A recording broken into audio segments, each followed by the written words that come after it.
the aspect of now why we are here remains the main question, and how to get out of the deep hole in City Hall. For Governor Mike Sonko, because you served equally for 5 years, and those smooth, there are equally allegations of your former boss mismanaging county funds, and he's facing cases in court for that, of course, subject to determination by the courts of law in terms of the ruling to substantiate the evidence adduced before the courts of law. But looking at the current situation, is it a case of Sonko incapacitating his existing capacity?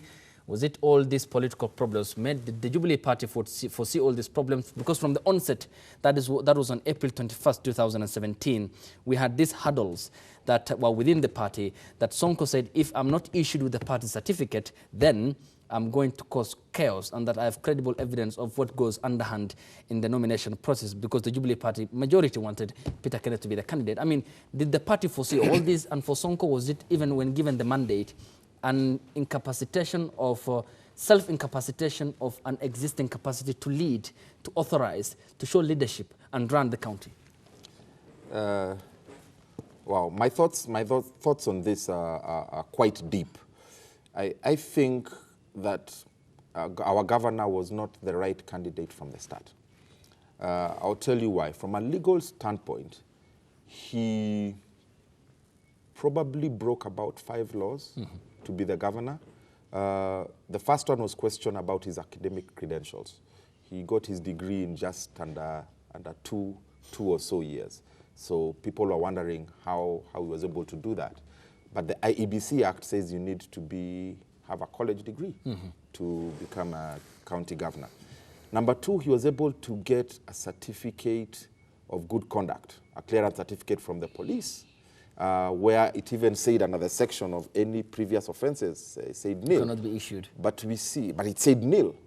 But we see the governor come on national TV and brag on how he's been in 2 or 3 or 4 different prisons because of crimes that he did in his past. So first, and then we had the other day that he still has an open case on Shimolatewa where he allegedly escaped. So that's an open file. So you ask yourself, under the National Police Act, how was he issued with a certificate of good conduct clearing him to run for office? Speaks about the deep levels of corruption, isn't it? So it's the process.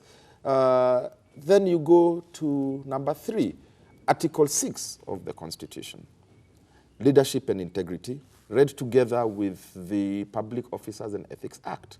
Read together again by Article 10 of our Constitution, describes very clearly how a public officer should behave and what the character of a public officer should be. There should be leadership, there should be integrity, they should behave in a manner that brings respect to that office.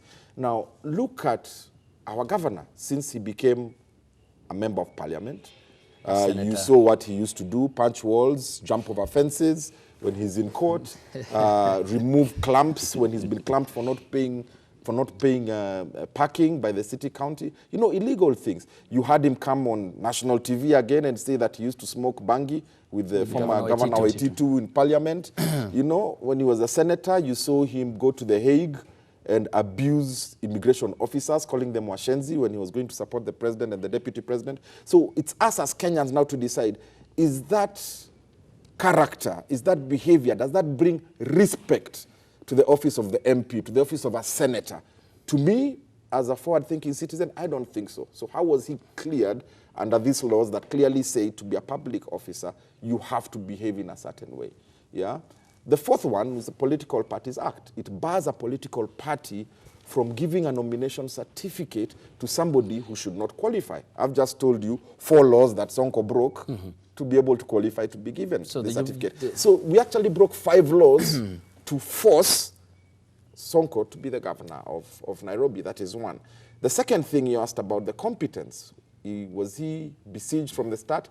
Absolutely. Nairobi County is, as an organization, bigger than Safaricom.